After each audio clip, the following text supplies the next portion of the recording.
Let's open up section 1 and let's open up the page template.psd. Now you can open this file in Photoshop or Fireworks, and I'm going to use Photoshop in this class, but you can certainly use Fireworks as well to go in and create slices inside of our canvas area. So the idea of a slice is we can actually define a small area of this larger canvas to be saved out as an individual web file.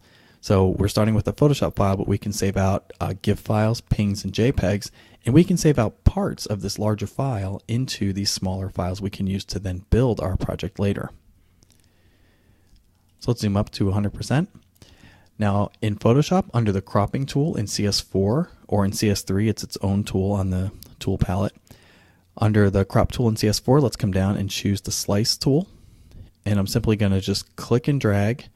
It doesn't have to be exactly the size we need. I'm going to just click and drag an arbitrary size here.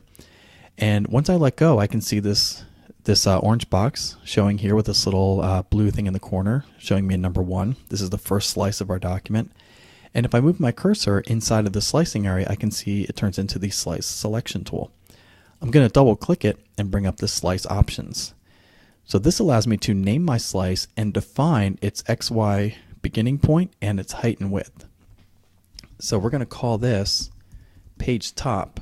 It's going to be 760 pixels wide and 140 pixels tall. Now when I click OK, I can scroll over here. I can see that the width of that slice has now been set to that exact size. Let's come down here and create a second slice. This is going to be page tile. This is going to be the content area within the page that's actually going to repeat itself.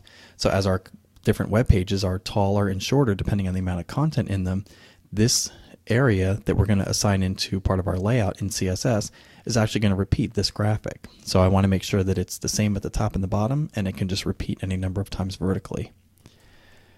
So we're going to make that 760 pixels wide and 50 pixels tall. Click OK.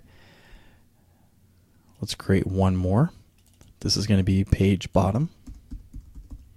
And this is also going to be 760 pixels wide by 70 pixels tall. Choose OK. I'm going to scroll over here to the right. I have a little bit of negative space here left on the canvas. I'm actually going to use this as a slice for the background of our page as well. So we get that sort of gradient happening across the entire width of our website. Let's double click and call this background. And it'll be 100 by 260. And then choose OK. Now that we have our slices in place, let's choose File, Save for Web and Devices. I'm going to hold the space bar to get the hand tool. I'm just going to move over here a little bit. And inside the Save for Web and Devices, in the top left-hand area, we have some tools. Let's click on the Slice Selection tool. I'm going to hold the Shift key and select all 4 of these slices. And with all 4 selected, I'm going to come over here to the optimization settings. We're going to make sure JPEG is set, and I'm going to change the JPEG compression to 75%. And in this window over here on the left, I'm seeing a live preview of what that compression is going to look like. So I hold my hand tool and just scoot over here. I can see exactly how the compression is going to look, how the shading is going to look. And I also can see down in the lower left-hand corner that this is going to take 24 kilobytes of data for all 4 files, which is pretty small and gives us a pretty good compression. Next, I'm going to choose Save. The next thing Photoshop wants to know is where to save all of these slices. So I'm going to choose the My Website. And what I want to do is I want to make sure I keep all of my files nice and organized. So I'm going to choose create a new folder inside of the My Website called Images. And then I'm going to create one more folder inside of there called Template. Click Create. I'm going to tell Photoshop to save all of the slices I created. I only want to save the images. Both Photoshop and Fireworks can save out images, HTML, and both can save out CSS rules as well. But we're going to do all of that by hand in Dreamweaver. We're going to choose all slices. We're going to choose images only. Both Photoshop and Fireworks can save out images, HTML, and they can both write CSS rules. But we're going to do all that by hand inside of Dreamweaver.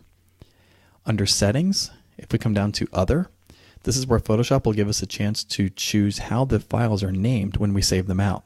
So the first option is Slice Name. So since we actually took the time to name the slices in Photoshop, we're going to let Photoshop keep those different slice names. There's other things we can pick too. You can do dates, you can do document triggers, which you would use for JavaScript. These are also freeform text fields, so you can type in anything you might want to put in here as well. And the very last one is the extension. So this is going to put .gif or .jpeg or .png after the file depending on the format we chose in the optimization area. I'm going to choose OK, and now I'm going to hit Save. This will bring me back. I'll see my Photoshop canvas and all the slices. What's interesting here is if I open up the My Website folder, open up the Images and Template directory, I see I now have a JPEG file for each of those individual slices. So I have 4 individual slices from that single larger Photoshop or Fireworks document. So this becomes really powerful from a design perspective, because I can always go back and change my source Photoshop file, and as long as I don't touch my slices, save this out, all of these images will be updated.